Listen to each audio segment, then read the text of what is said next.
عاملين ايه؟ وحشتوني جدا. تعالوا النهارده نعمل مع بعض بسكوت اللانكشاير. هنعمله بطريقه سهله وبسيطه وبمكونات فعلا موجوده في كل البيوت، وكمان هتفرحي ولادك بحاجه شكلها حلو قوي وطعمها يجنن.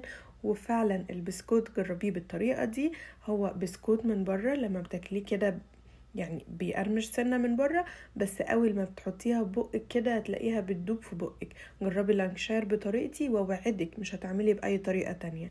تعالوا نبدا ونشوف هنعمله ازاي مع بعض. انا هعمل البسكوت بتاعي النهارده بسمنه مش بزبده، بس ممكن تستخدمي زبده، ممكن تستخدمي زبده عادي جدا. انا معايا هنا كوبايه الا ربع من السمنه، هحطها في البوله بتاعتي اللي هشتغل فيها، وهزود عليها كوبايه الا ربع من السكر. يبقى حطينا كوبايه الا ربع سمنه عليها كوبايه الا ربع من السكر البودر، ولازم السكر طبعا ننخله. وهنجيب بقى المضرب ونضربهم مع بعض لحد ما نوصل لقوام يكون كريمي. بتقلبي السكر كده بالمضرب وبتشغلي المضرب ثانيتين وبتروحي مبطلاه وتقلبي كده علشان بس السكر ما يبهدلش الدنيا حوالينا. يعني احنا بنحاول ندخله في السمنه كده وبعدين هنشغل المضرب متواصل، بس بندخله كده بنقلبه علشان السكر يدخل في السمنه، وبعدين نشغل المضرب بالتدريج لحد ما نلم كل السكر بتاعنا وما يبهدلش الدنيا حوالينا، وهيبقى المقدار بتاعك يعني طيرنا كل كميه السكر. فهنقلب بالراحة كده لحد ما كل السكر يدخل في السمنة، وبعدين هنشغل المضرب يكون على سرعة عالية شوية لحد ما كل السكر يدوب جوه السمنة ويكون القوام كريمي زي ما انت شايفة كده. هنا بقى هنزود البيض. حطيت بيضتين، بيضة أول ما بتختفي بنزود البيضة التانية، وهننزل عليها بمعلقة صغيرة من الفانيليا. الفانيليا استخدمي فانيليا باودر أو سايلة، مفيش مشكلة خالص، المتاح استخدميه. بيضتين عليهم معلقة صغيرة من الفانيليا، وأول ما بيختلطوا بالشكل ده بزود هنا الدقيق. الدقيق بتاعي قد ايه؟ انا هستخدم كوبايتين من الدقيق، بس طبعا نوع الدقيق بيختلف من نوع لنوع، فحطي كوباية والكوباية التانية زوديها بالتدريج. تمام كده. هحط عليهم نص كوباية من النشا، والنشا برضو هننخله، يبقى حطيت كوبايتين دقيق عليهم نص كوباية من النشا، والدقيق بيختلف هنزود دقيق بالتدريج. حطيت عليهم معلقة صغيرة من البيكنج باودر، ما تزوديش، معلقة صغيرة بس، ورشة من الملح، وقلبيهم كده من فوق بالراحة. وبعدين ابدأي اخلطي العجين او السائل اللي تحت الخليط السمنة والسكر والبيض مع الدقيق بالتدريج كده وبالراحة. مجرد ما بتلفي العجينة في الطبق بتاعك هتلاقيها كلها اختلطت ببعض، والدقيق كمان دخل جوه الخليط واختفى خالص، والعجينة بتاعتك بقت طرية واتلمت كلها من الطبق.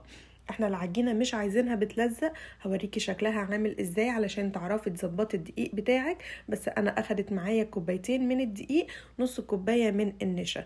تمام كده. هتفضلي تقلبي فيها مش بنعجن خالص، اهم حاجة ما تعجنيش.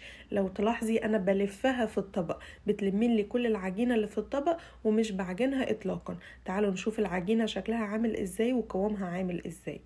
بصي العجينة بتاعتنا طرية جدا، طرية جدا جدا جدا، بس مش بتلزق. شايفين طرية ازاي؟ شايفين شكل الكرة عاملة ازاي؟ خطيرة. تعالوا بقى نشوف هنعمل البني بتاعها او اللي بالكاكاو او اللي بالشوكولاتة ازاي. هعمل نفس المقدار بالظبط، كوباية الا ربع من السمنة، كوباية الا ربع من السكر، ضربتهم مع بعض، حطيت عليهم بيضتين ومعلقة صغيرة من الفانيليا وضربتهم، بس اختصرت الخطوة دي علشان الفيديو ما يطولش اكتر من كده. والمواد الجافة بقى حطيت كوبايتين الا ربع من الدقيق عليهم ربع كوباية من الكاكاو، وزودت نص كوباية من النشا، معلقة صغيرة من البيكنج باودر، ورشة من الملح. لو عايزين عرفوني اكتب لكم المقادير دي في الكومنت لو حد عايز المقادير تكون مكتوبة. بخلط بقى كل الخليط ده مع بعضه لحد ما العجينة كلها تتلم معانا، وهيبقى معاكي جميل ويجنن. العجينة بتبقى طرية وفي نفس الوقت مش بتلزق، وهتلاقي كل اللي في الطبق اتلم معاكي في العجينة زي ما شفتي معايا في العجينة اللي لونها أبيض. يبقى هنعمل نفس المقادير، بس بنشيل ربع كوباية من الدقيق وبنحط بدلها ربع كوباية من الكاكاو. طب لو أنا مش عايزة أعمل عجينتين، أو لو أنا هعمل مقدار واحد مش هعمل المقدارين، وعايزة أعمل برضو بالشوكولاتة أو البني، أعمل إيه؟ بعد ما بتعجني العجينة بتاعتك وبتاخدي منها جزء علشان تعمليه بني، بنزود معلقة او معلقتين كبار من الكاكاو، وبتحطي عليها معلقة كبيرة من السمنة. يبقى حطيتي معلقة كبيرة من الكاكاو الخام، هتزودي عليها معلقة كبيرة من السمنة وتقلبيهم برضو مع بعض، وكده هتبقى جاهزة معاكي انك تشتغلي بيها. نجيب بقى الصاجات او الصواني، والصواني بتاعتك مش بندهنها سمنة ولا اي حاجة، بتبقى نظيفة ومش مدهونة. بنكور كده الكور، يا ريت تعمليها صغيرة كده علشان تبقى منمنمة كده، وتحطيها ببقك مرة واحدة عشان احنا لسه هنلزقها وهتبقى قطعتين في بعض. فاعملي الكرات بتاعتك تكون صغيرة كده، وهعمل صف ابيض وصف بني علشان شكل الصاجات يكون شكلها حلو. بس مفيش مشكلة لو عايزة تعملي الصاج كله لون واحد، مفيش اي مشكلة خالص. بس عايزه اقولك لما بتعملي ابيض وبني مع بعض بيسهل عليكي في سوى اللي لونها بني، علشان بتعرفي السوى من اللي لونها ابيض. لو حطيتيه الصاج كله لونه بني، فانتي بتستني عليه لحد ما السمنه كده بتختفي وانتي بتسويها، وبتلاقيه بدأ ينشف كده ويبقى شكله مستوي. بتمسكيها كده، لو لقيتيها ماسكه نفسها ومن تحت كمان ماسكه نفسها مش طريه، بيكون كده برضو اللي لونها بني بيكون جاهز وبيكون استوى. ده لو هتعملي الصاج كله لونه بني يعني. هنا بقى شكل الصاجات بتاعتي. اول صاج دخلته الفرن، ودي باقي الكمية. شوفوا عمل معايا كام صاج، يعني الكمية كانت حلوة جدا. هدخلهم بقى الفرن مسخن مسبقا على درجة حرارة 290 لو انتي في امريكا، ودرجة حرارة 160 لو انتي في مصر. شايفين لونه طالع عامل ازاي؟ حلو جدا، جربوه هيعجبكم جدا. فعلا حرفيا هو من بره بيبقى ماسك نفسه كده، بس اول ما بتضغطي عليه بتلاقيه داب في ايديكي وبيدوب في البق حلو جدا. بعد ما اللانكشاير بتاعك بيبرد بقى خالص وبيتهوى كده، تعالوا نلزقه مع بعض ونشوف هنعمل فيه ايه. انا هستخدم شوكولاتة سايحة، ممكن تستخدمي مربى، ممكن تستخدمي اي حاجة بتحبيها، مفيش اي مشكلة خالص.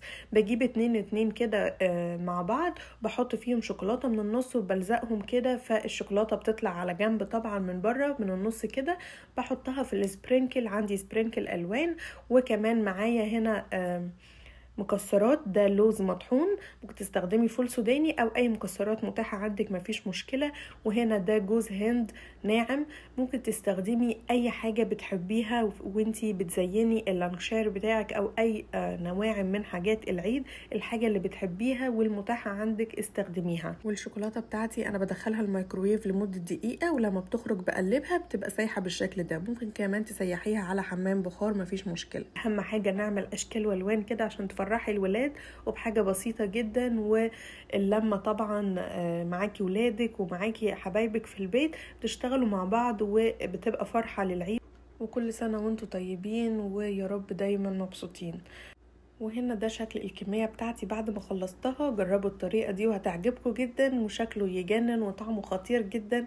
جربوه بالطريقة دي وهتعجبكم على ضمانتي. ما تنسوش بقى تعملوا لايك وشير للفيديو بتاع النهاردة، وتقولوا لي ايه رأيكم في الجمال اللي شفتوه معايا النهاردة في الفيديو. ولو اول مرة بتشوفوني ما تنسوش تشتركوا في القناة، تعملوا سبسكرايب، وكمان تفعلوا زرار الجرس علشان يوصل لكم كل الفيديوهات الجديدة اللي بتنزل. اشوفكم المرة الجاية في حاجة جديدة نتعلمها سوا. كل سنة وانتم طيبين، باي باي.